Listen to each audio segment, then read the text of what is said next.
Because Tony always learns from his mistakes, a trait that truly sets him apart in the superhero world. But did you know there are 21 pivotal mistakes that have made Iron Man stronger? This journey of growth and innovation is truly fascinating, so buckle up and let's dive into the evolution of Iron Man.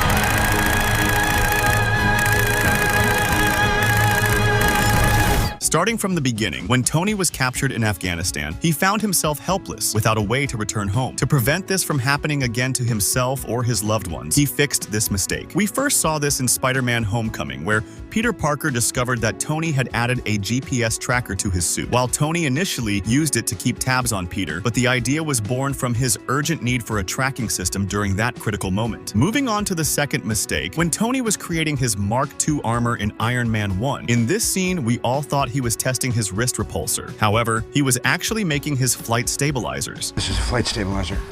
It's completely harmless.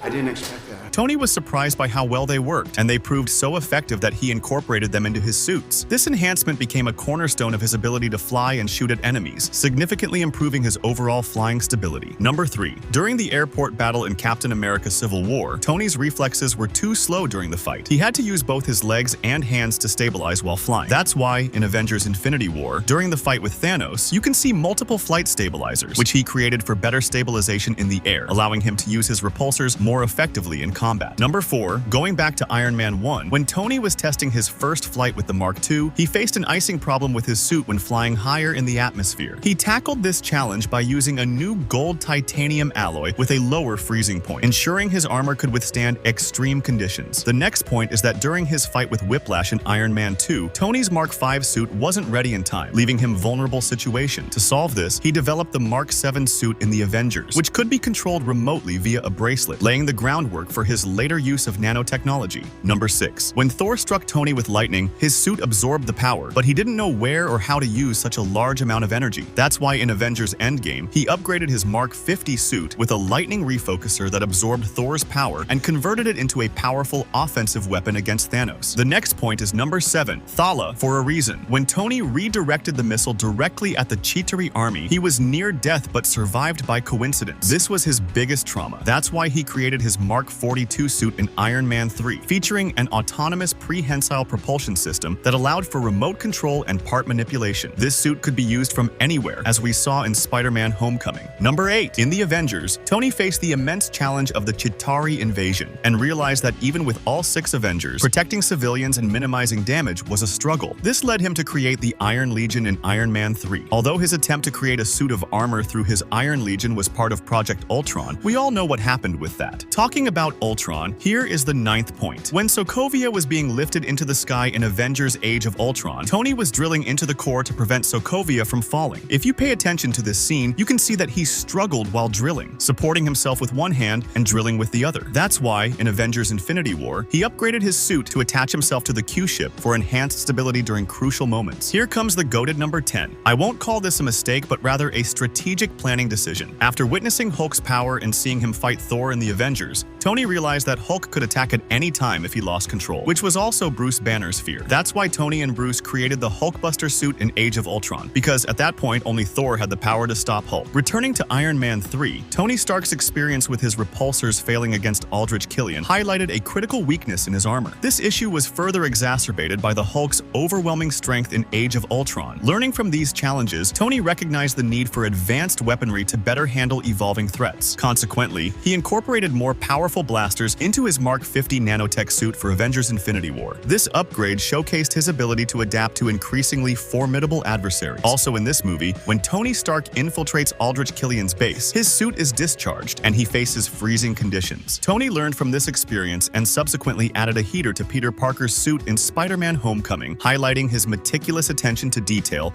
and commitment to improving his technology. Following his capture by Aldrich Killian in Iron Man 3, Tony, much like in Iron Man 2, had to wait for his suit, which left him vulnerable. To address this, he developed nano gloves for emergencies. These gloves, equipped with a mini arc reactor that powers them, help protect him in sudden situations. Number 14. When Aldrich Killian used his power to melt Tony Stark's suit in Iron Man 3, the suit automatically opened whenever it was exposed to heat, an issue also seen with War Machine's suit. However, Tony Stark is known for learning from his mistakes. He addressed this problem in Age of Ultron. During the battle to prevent Sokovia from crashing, the city acted like a meteorite, with its lower portion turning red from intense heat. Despite these extreme conditions, Iron Man's suit did not open automatically. Number 15. After surviving a devastating attack on his home by Aldrich Killian, Tony Stark was deeply motivated to enhance the safety of those he cared about. This led him to create the rescue suit specifically for Pepper Potts. The rescue suit, which made its notable appearance in Avengers Endgame, was so advanced that its reflexes even surpassed those of Tony's own suit. This not only highlights Tony's advanced technological prowess, but also his profound concern for his loved one's safety. The suit exemplifies his commitment to ensuring that Pepper could protect herself in dangerous situations. Number 16. In Captain America Civil War, when Tony couldn't reach Captain America's Quinjet, he upgraded his suit in Infinity War with new thrusters, enhancing his ability to intercept and catch spaceships. Number 17. In Captain America Civil War, Iron Man's aiming system gets badly damaged during the fight with Captain and Bucky. He upgrades it in Infinity War, where you can see that he now has auto-aiming missiles, which he only needs to think about to activate. Then the next point is when Rhodey fell, and there was nothing to protect him. Iron Man fixed this by adding a parachute to Spider-Man's suit. Number 19. Although Peter Parker has considerable strength, Tony noticed that he sometimes needed extra stabilization. To address this, Tony incorporated tentacles reminiscent of Dr. Octopus into Spider-Man's suit. These enhancements improved Peter's maneuverability and provided additional support during complex movements. The next point is my personal favorite. When Tony realized that he couldn't defeat Captain America in hand-to-hand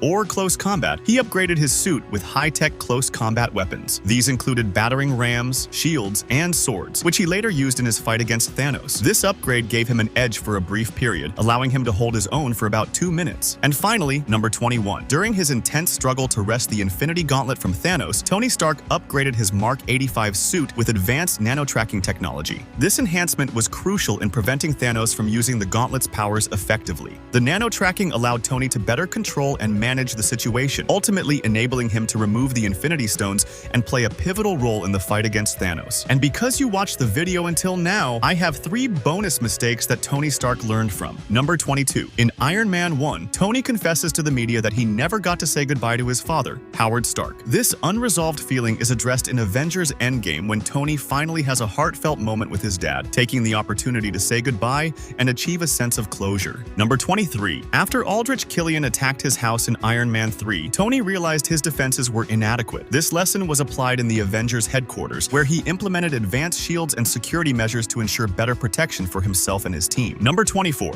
During his fight with Captain America in Civil War, Tony's helmet was damaged, leaving his head vulnerable. Recognizing this vulnerability, Tony made improvements for future battles. In Avengers Infinity War, he upgraded his armor to feature more advanced shielding and defensive capabilities, minimizing similar risks in intense confrontations. So, there you have it. Every time Tony learns from his mistakes. And here's a fun twist. I've included a mistake in this video. See if you can spot it and let me know in the comments below. Until next time, stay focused on your goals.